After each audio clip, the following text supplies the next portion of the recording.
Good afternoon, everyone. And you're very, very welcome here to the Seamus Heaney Homeplace and to the Seamus Heaney Awards 2019.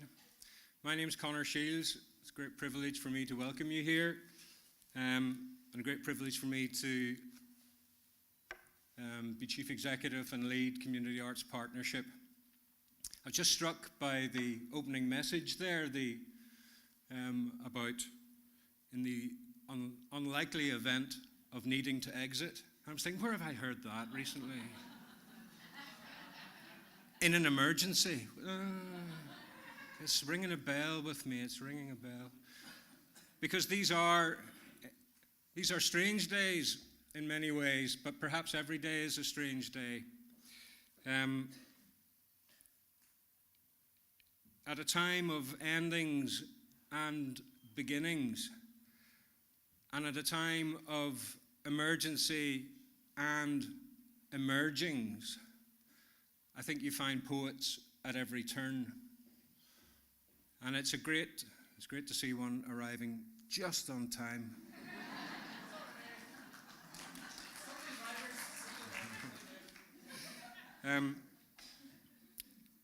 Because we need these moments to be clarified, to be understood, to be reflected, to perhaps be scorned, maybe elevated, but in some way we need them. We need other eyes, we need other images, we need other voices, because a lot of the time what we see and what we read and what we understand is never absolute, and it can only be relative.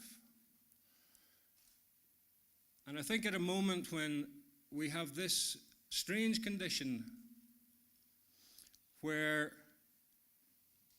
the absolutist and the relativist find themselves somewhat at loggerheads about a whole range of different things, I think that is part and parcel of what it is to be a poet and to search for something that you relate most specifically, most absolutely in oneself, but yet push into a relational space with others through the immediacy of reading or hearing. And thank goodness for poets, because I don't think any do serve that moment better, with all great respect to the visual artists in the audience as well.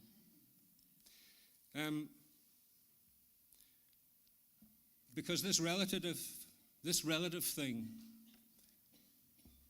we are in an ecology, we are in an ecosystem that depends on us feeding into that system as much as taking life from it. And our spiritual and creative worlds need to be fed as much as the socioeconomic that we hear so much about. And again, we need people to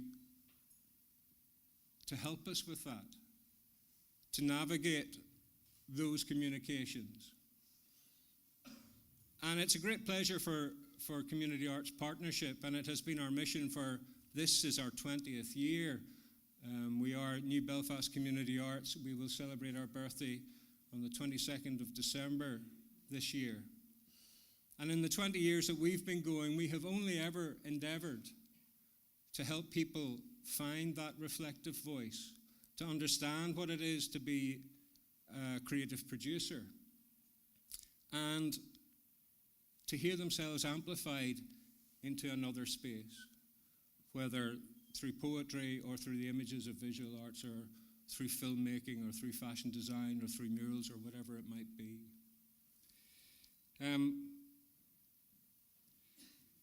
But the conditions that support the regeneration of us all, they need to be there.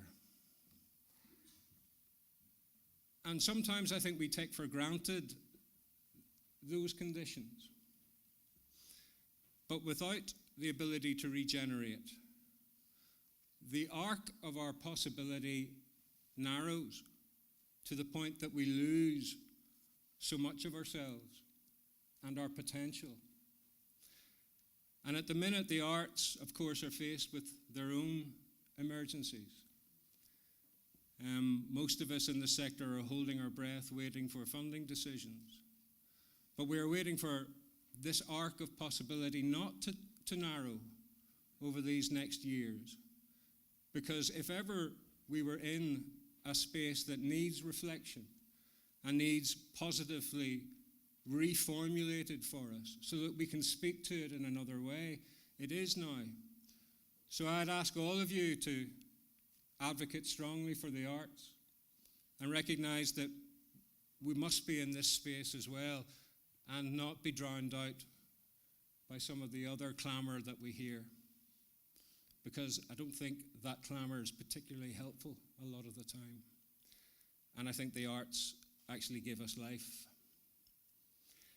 definitely meaning, and definitely opportunity. And today is a day for us celebrating those opportunities.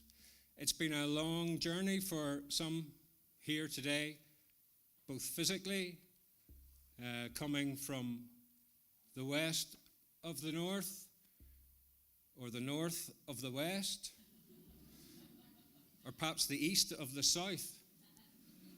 But we've all managed to make our way to Bellaghy today, and it's fantastic to see ye. And today is a day of celebration. It's about celebrating everybody that will find themselves in this text, which is the anthology that we've produced today, that we launched today. And it's also about understanding who might bear the title of Seamus Heaney Award for New Writing 2019. Behind the red baize sits the name. Ooh.